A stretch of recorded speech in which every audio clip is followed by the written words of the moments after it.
الرحمن الرحیم والصلاة والسلام علی رسولہ الکریم وعلی آلہ وصحبہ اجمعین۔ عید کی خوشی ہم کیوں مناتے ہیں؟ پہلے میں یہ تھوڑا سا واضح کر دوں کہ رمضان کا مہینہ اللہ نے پورا ایک ہمارے لیے خوشی کا مہینہ بنایا ہے، جس میں اللہ کی جنت کے دروازے کھول دیے جاتے ہیں، جہنم کے بند کر دیے جاتے ہیں، شیطان قید کر دیے جاتے ہیں، جنت کو روزانہ سجایا جاتا ہے، اللہ کا عرش پہلے آسمان پہ آ جاتا ہے، اللہ کی طرف سے اعلان ہو رہا ہوتا ہے، کوئی بخشش چاہنے والا، کوئی حاجت مانگنے والا۔ فرض 70 فرضوں کے برابر ہو جاتا ہے اور نفل فرض کے برابر ہو جاتا ہے، اور نفل اور فرض کا فرق اتنا بڑا ہے کہ قیامت تک 2 رکعت نفل پڑھتا رہے تو فرض رکعت کے ایک سجدے کے برابر نہیں۔ اور اس میں جو مر جاتے ہیں اہل ایمان، ان کا حساب نہیں ہوتا، ان کو قبر میں منکر نکیر نہیں آتے، اللہ تعالیٰ ان کو معاف فرما دیتا ہے۔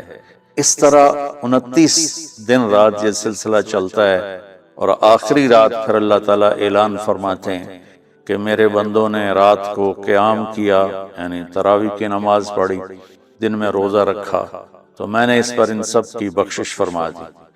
تو اس خوشی میں پھر ہم سب مل کر اللہ کی بارگاہ میں شکرانے کے مل کر 2 نفل ادا کرتے ہیں اور اللہ کا شکر ادا کرتے ہیں کہ یا اللہ تیرا شکر ہے، تو نے ہمارے گناہوں کو معاف فرمایا، جہنم کو ہم پہ حرام کیا، جنت کو ہم پہ واجب کیا۔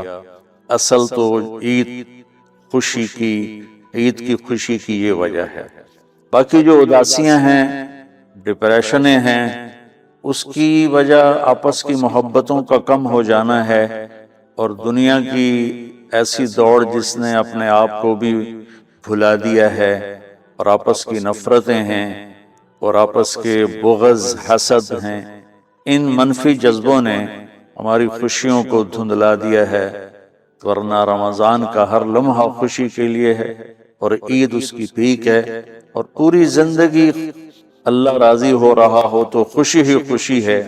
ہمیں اپنے ملک سے، اپنی نسل سے آپس کی نفرتیں، حسد، بغض یہ مٹانے ہوں گے، تب جا کر ہمیں حقیقی خوشیاں حاصل ہوں گی۔ آپ عید کے لیے غسل فرماتے تھے اور اپنے کپڑوں میں سے اچھے کپڑے منتخب فرماتے تھے، اور فجر کی نماز کے بعد آپ اشراق نہیں پڑھتے تھے اس دن۔ باقی آپ کی ساری زندگی کا معمول تھا کہ فجر کے بعد آپ اشراق پڑھتے تھے، لیکن اس دن آپ اشراق نہیں پڑھتے تھے۔ غسل فرما کے پھر کچھ کھا کے، کوئی میٹھی چیز، کھجور ہی عام طور پر ہوتی تھی، کھجور کھا کے پھر آپ عیدگاہ کی طرف تشریف لے جاتے تھے، اور پہلے نماز پڑھاتے تھے، پھر خطبہ ہوتا تھا، اور اس کے بعد جس راستے سے آپ جاتے تھے اس راستے کو چھوڑ کر پھر اور راستے سے گھر واپس آتے تھے، پھر وفود سے ملاقات کرتے تھے، سرداروں سے، صحابہ سے ملاقات کرتے تھے، اس میں کچھ کھانوں کا اہتمام بھی ہوتا تھا۔ اس طرح ایک عام روٹین کی عید ہوتی تھی آپ کی، ملاقاتیں کرنا، کھانوں میں جانا، اور اچھے کپڑے پہننا، سب کو خوشی سے ملنا۔ یہ عید الفطر پر آپ کا یہ معمول تھا۔ اسلام جاوید بھائی 2 چیزوں کا مجموعہ ہے، ایک اللہ کا حق ہے جو عبادات کی شکل میں ہے، اور ایک اللہ کے بندوں کا حق ہے جو اخلاقیات اور معاملات اور معاشرت کی شکل میں ہے۔ یہ دونوں کمپلسری پیپر ہیں، دونوں لازمی پیپر ہیں، ان دونوں میں پاس ہونا ضروری ہے۔ میری نماز اچھی ہے لیکن میری دکان پہ جھوٹ ہے، تو نماز اس جھوٹ کی کمی کو پورا نہیں کر سکے گی۔ میری دکان پہ سچ ہے لیکن میں نماز نہیں پڑھتا، تو میرا یہ سچ بولنا میرے نماز کی کمی کو پورا نہیں کر سکتا۔ اللہ کے نبی نے دنیا سے جاتے ہوئے 2 لفظوں میں سارا دین بتا دیا تھا۔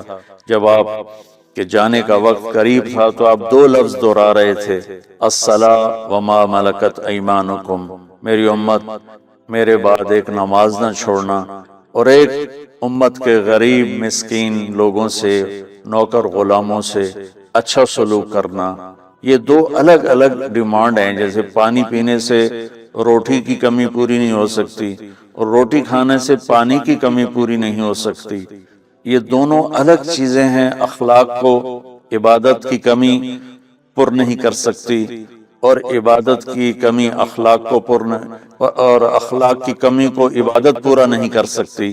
ان دونوں چیزوں میں پاس ہونا ضروری ہے، تب جا کر ایک معتدل معاشرہ وجود میں آتا ہے۔ پوری امت اس چیز کا شکار ہے، چونکہ جب بددیانتی اور جھوٹ اور ظلم عام ہو جاتا ہے تو پھر اس میں پورا معاشرہ ہی گناہگار اور مجرم بن جاتا ہے، صرف حکمرانوں کی بات نہیں رہتی۔ یہ تو ایک سوال کا جواب موسیٰ علیہ السلام کو اللہ نے دیا کہ اللہ تعالیٰ سے انہوں نے پوچھا، یا اللہ جب آپ راضی ہوتے ہیں تو اس کی کیا نشانی ہے؟ تو اللہ تعالیٰ نے فرمایا کہ میں بارشیں موقع پر دیتا ہوں، حکومت سمجھداروں کو دیتا ہوں، پیسہ میں سخیوں کو دیتا ہوں۔ تو پھر انہوں نے پوچھا جب آپ ناراض ہوتے ہیں تو اس کی کیا نشانی ہے؟ تو آپ نے فرمایا، اللہ تعالیٰ نے فرمایا کہ بارشیں بے موقع کرتا ہوں، حکومت نااہلوں کو دیتا ہوں، اور پیسہ میں بخیلوں کو دیتا ہوں۔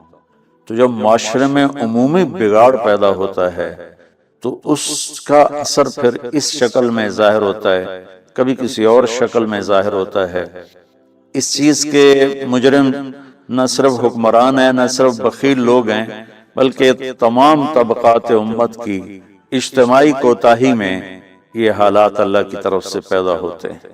اس میں ہم سارے ہی ایک دوسرے کو مجرم ٹھہرانے کی بجائے اپنے اپنے گریبانوں میں جھانک کر دیکھیں کہ تجھے کیوں فکر ہے اے گل دلے صد چاک بلبل کی، تو اپنے پیرہن کے چاک تو پہلے رفو کر لے، وفی انفسکم افلا تبصرون۔ ہر آدمی اپنے عیب دیکھے، اپنی کمیاں دیکھے اور انہیں دور کرنے کی وہ کوشش کرے، تو پھر ایک خوبصورت معاشرہ تشکیل پا سکتا ہے۔ کہ میں اس عید کے خوشی کے موقع پر اپنی قوم سے ہاتھ جوڑ کے اپیل کروں گا کہ جھوٹ بولنا چھوڑ دیں، دھوکہ دینا چھوڑ دیں اور ظلم کرنا چھوڑ دیں۔ مذہبی نفرت نے ہمیں تباہ کر دیا، سیاسی نفرت نے ہمیں تباہ کر دیا، صوبائی قومی نفرت نے ہمیں تباہ کر دیا، آپس کی رنجشوں کی نفرت نے ہمیں تباہ کر دیا۔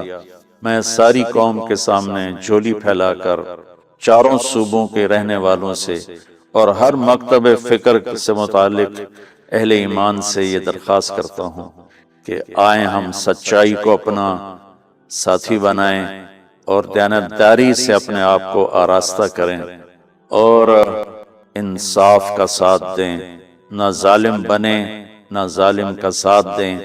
ایک حدیث سنا کے بات ختم کرتے ہیں۔ میرے نبی وضو فرما رہے تھے تو صحابہ آپ کے وضو کا پانی گرنے نہیں دے رہے تھے، نیچے سے لے کر کوئی پی رہا تھا، کوئی منہ پہ مر رہا تھا۔ تو آپ نے فرمایا ما یحملکم علی ھذا، یہ کیا کر رہے ہو؟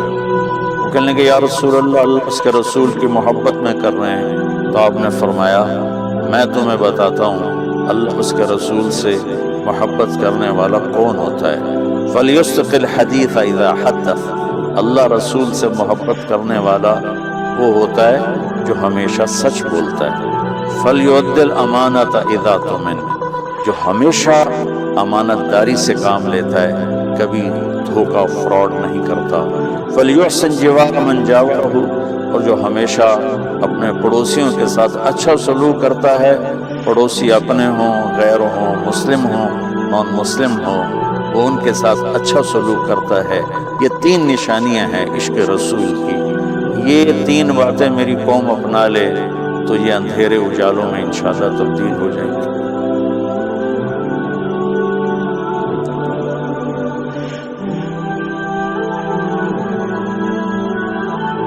امید تو کبھی چھوڑنی نہیں چاہیے۔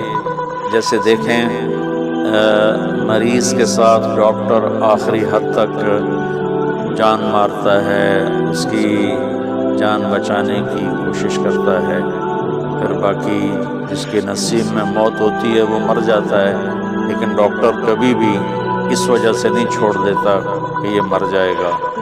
تو ہم اللہ کی رحمت سے بالکل نا امید نہ ہوں، مایوس نہ ہوں۔